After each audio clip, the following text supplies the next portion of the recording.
Hello again. I'm John Terzak, and this little cooking lesson is about how to make boiled corned beef. Corned beef, of course, in this particular case, is going to be made with beef brisket.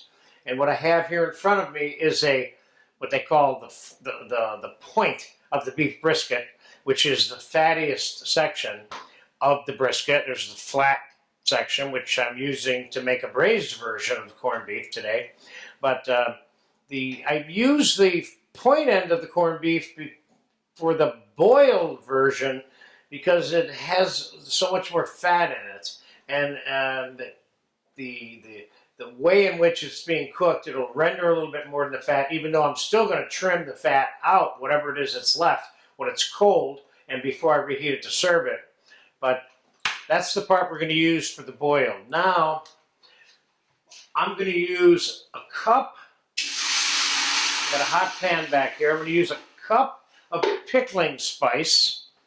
And keep in mind that one of the things I did was I washed this off after I took it out of the brine enclosed cryovac package, because I want to get any excess salt off of it, because I'm going to want to use some of this boiling liquid for moistening the carrots and potatoes and cabbage that we're going to cook a little bit later on.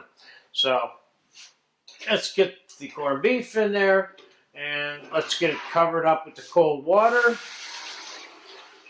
You may have to replenish the water over the course of the time that it's being cooked, because we're looking at 3 to 4 hours, something like that. We're going to put that cup of pickling spice in there,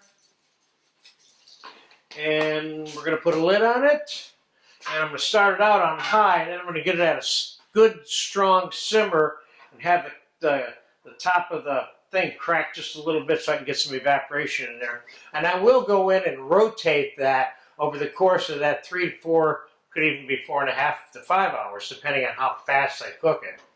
Over that period of time, I'll rotate it a couple times too. So we'll be back when it's getting closer to being done, when I can take some of that juice to braise the cabbage. And we're going to have a pan we're going to set up for braising cabbage, potatoes, and carrots to go with this. So I'll see you in about 3 to 4 hours. Okay, the corned beef cooked for 5 hours, and it's ready. It's tender. We're going to take it off the stove. There is the hot pot, which you can't see in, but I can. And we're going to pull this piece of corned beef out of here, like so. There we go. Now,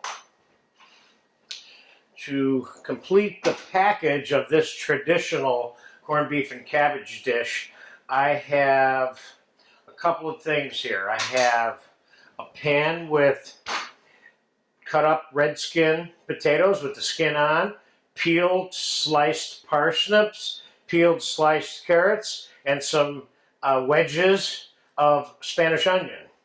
And I'm going to add the cabbage to this pan along with some of that juice from the boiling process with the corned beef.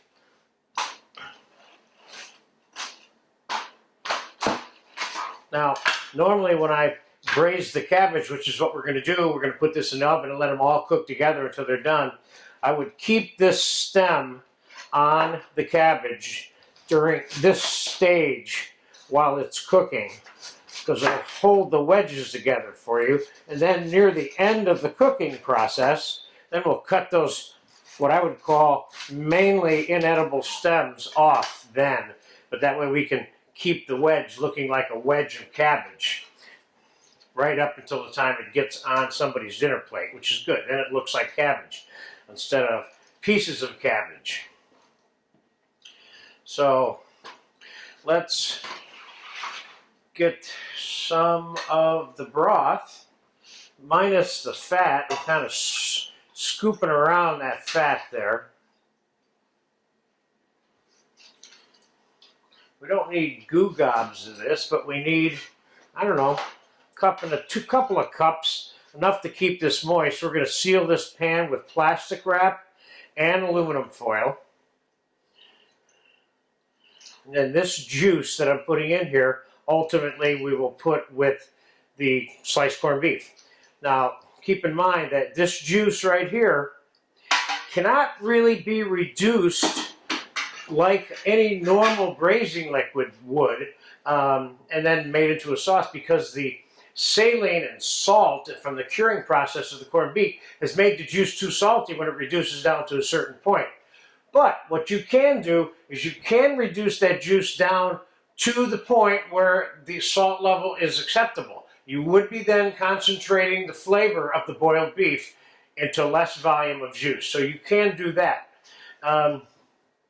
So here's what I'm going to do. I'm going to pour, a cup and a half, about a cup of melted butter over this.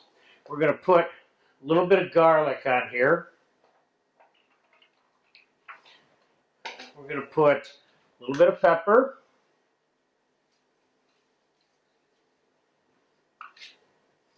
And we're going to put a little bit of salt. I got a couple of lemons here. I'm just going to squeeze this on here like this and just throw the lemons in, so they can be part of the whole raising of this vegetable process. Just put a little bit of salt on here.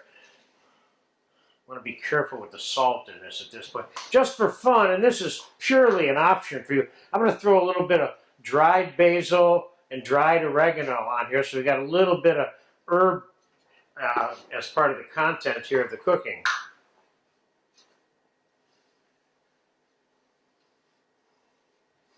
Okay, that looks good to me.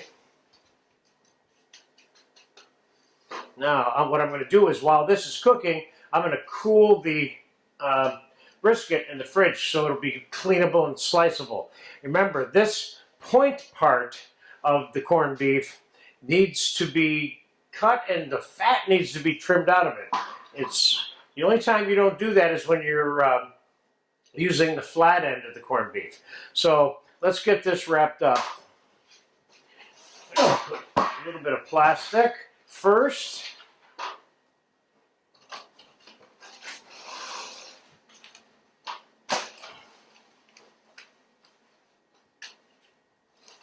And then some foil on it.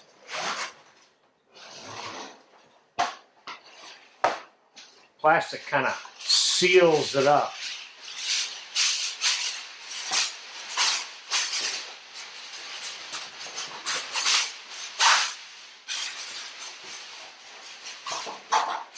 I'm going to put this in a 350 to 400 degree oven and bake it until the cabbage is tender enough to eat. When the cabbage is tender enough to eat, everything else in that pan will be cooked enough. You will see a little later when we pull it out and assemble one of these corned beef and cabbages on a plate for you. So,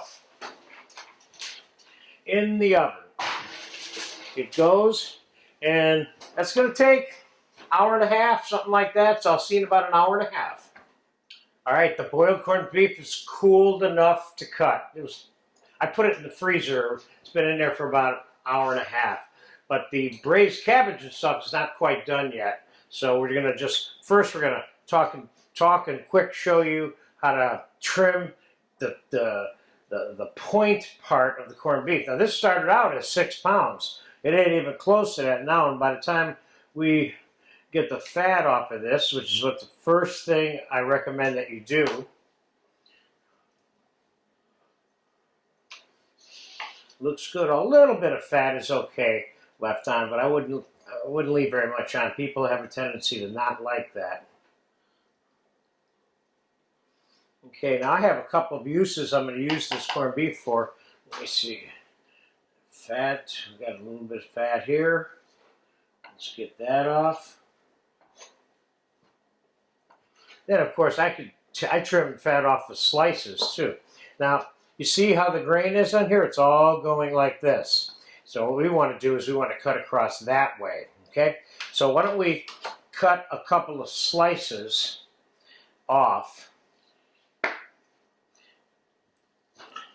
Now the point end of the corned beef also has fat in the middle. It's almost like it's 2 pieces of meat sandwiched over some fat.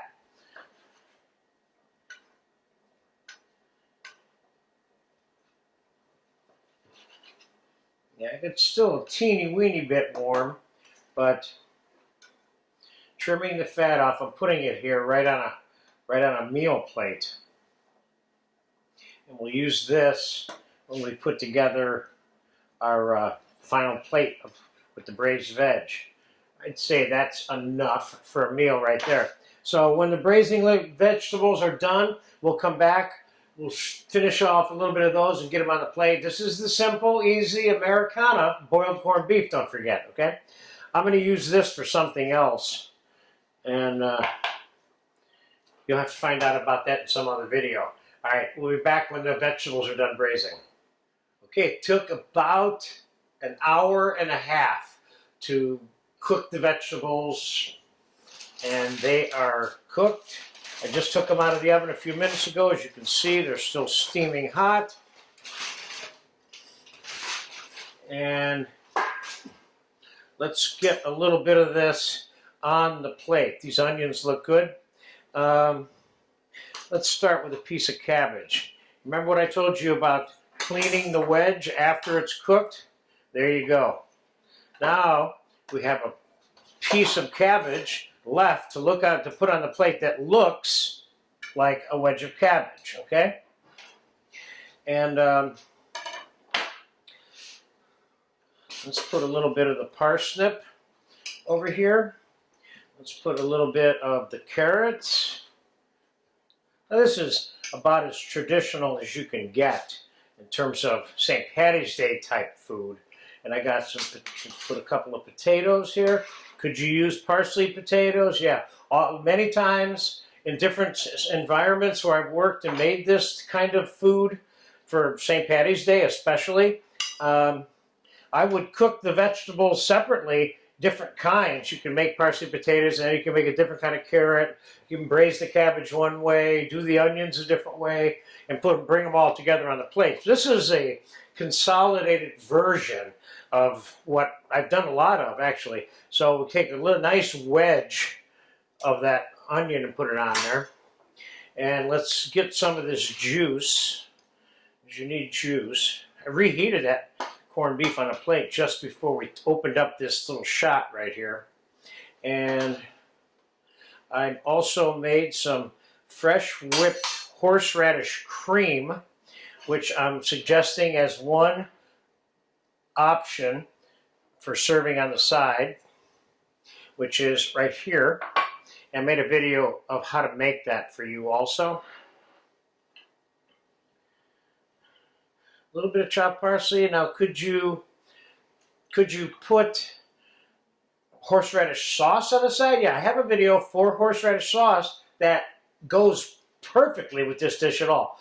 Traditionally, the boiled version is served with juice, or some of the juice from the boiling liquid. So there you have it, a St. Patty's style traditional American corned beef and cabbage dish. Ooh, you know we're going to eat this soon.